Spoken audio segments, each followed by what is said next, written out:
Hey everybody, it's me, DeoGenZ, welcoming you to another edition of Pokemon Potential. This week, we're going to look at a wall, and what it can do for you and your team in terms of support. It's Ferrothorn, and it has been hailed as the pharaoh of all frustrations when it comes to metagame. Look at this thing's weaknesses to just start. Okay, yes, you got the quad weakness when it comes to the fire damage, so do avoid those.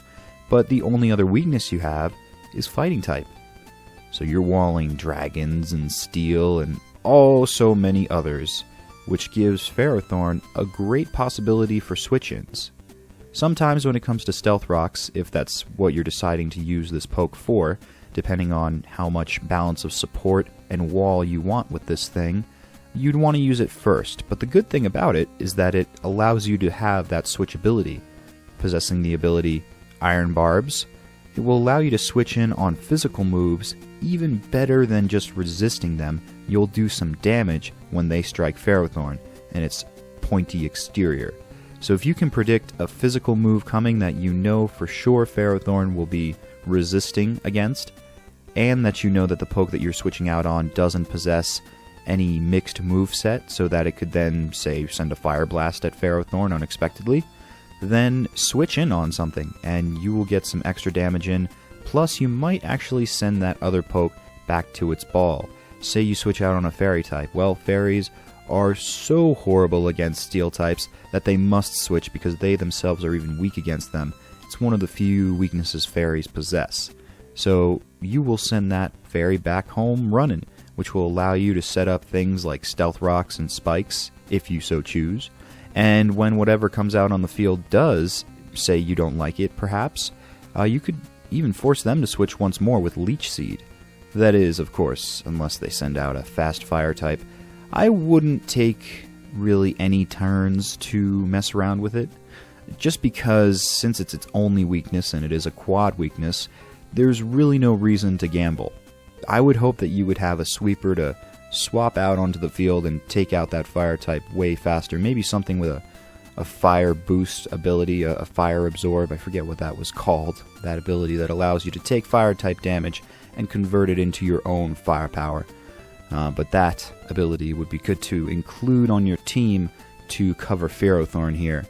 What Ferrothorn covers for itself, though, in your team, is if you're dealing with something that a team that has a lot of sweepers in it, say, and you've got nothing to cover them, you've got nothing for the in-between matches of when you should be setting up your next sweeper, because the fatal flaw of having just all high-power statted Pokemon in the realm of speed and physical and special offense is that oftentimes you will not be able to boost them as they should be boosted. Because, alright, say that you have like a Hydreigon on the field, and, you know, theoretically, I've never boosted it, but let's just say we do boost it, alright? Let's say Hydreigon gets a boost from something. But the only way you can do that is if this fairy type gets off the freaking field. However, all your other sweepers don't really have anything effective against it. Ferrothorn can be thrown in there in a pinch to almost force your opponent to re-strategize what they're going to do. Because clearly a fairy type will have no effect on Ferrothorn, and Gyro Ball itself will be super effective against it. So that's where you get this forced switching out and what walls do wonderfully for your team. I mean, I myself am a hit 'em hard, hit 'em fast kind of guy. The best defense is good offense. That's my theory. That's my game style. But you'll never find me going into a match without any sort of wall. I will have something, at least one wall, to buffer in between those sweepers. Now, in terms of walls, Ferrothorn is pretty fierce, but there is one unfortunate thing about it, and that it lacks any sort of direct move that will replenish its health. Even pokes like Hydreigon, which I just mentioned, and it always should be used as a sweeper, don't get it confused. But even pokes like that have something of a roost. Psychic types tend to possess Recover, which is fantastic, always wonderful for walls. Blissey, which is a legendary wall, has Soft Boiled, and I believe it also has Recover too, if I'm not mistaken. I might be, though. So that's the only unfortunate thing. Ferrothorn can recover health, and it's vital that you include leftovers on this set to make sure that every turn it gets some health back just from its item, but you can also get an additional boost from Leech Seed. Now, what I think as far as wall terms go is that it's a supportive wall. It's not meant to purely sit out on the field for the entire match and just uptake attacks and keep switching out your foe with a roar or whirlwind and something of a toxic to make sure that their entire team is plagued with status effects. It doesn't have that ability. It's a tank, it's good to switch out on, and it is able to use Thunder Wave, which is another great assisting supporter move to your sweepers. Because even though you may have sweepers that are hyper speed, you may find that your opponent possesses one slightly greater, and that its sweeping abilities will outdo your sweeper in just one turn. Because, hey, let's face it, sweepers, they're very fierce and powerful in offensive abilities, but their defenses are oftentimes lacking, and that's why you need these kind of counterbalances. The other formulation for this poke, funny enough, is actually offensive. And that's because its attack, base stats, it's not that pitiful. And it's a good surprise. Especially if, say, you put this on a Trick Room team, because we can observe easily, its speed is abominable. It's probably one of the slowest pokes in metagame, but that's not always a bad thing, depending on what your team tactics are. That's why I stressed at the beginning in this video the importance of placing Ferrothorn in an entire structure, not just as one reigning supreme poke on its own. You know, the past videos I've done, I think you really could get that kind of misconception that these Pokemon can simply function on their own, but they just can't. Even the past pokes needed a good setup switch-in sort of scenario to do any sort of sweeping, and Ferrothorn here is no different. However, if you are more offensive and say, you know what, you just want to trick your foe into thinking that you're throwing the bulkiest of bulk out onto the field, then Ferrothorn is fantastic for that.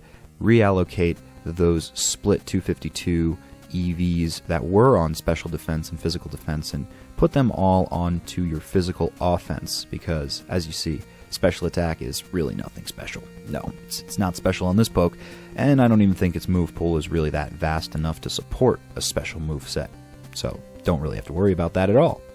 But on the moves, you want to have Power Whip, Explosion, which I know it's a bit of a last resort. It's a little suicide-y, and maybe it's not your style. It personally isn't mine, but hey, it's, 250 base damage, I think? Or 200 at least?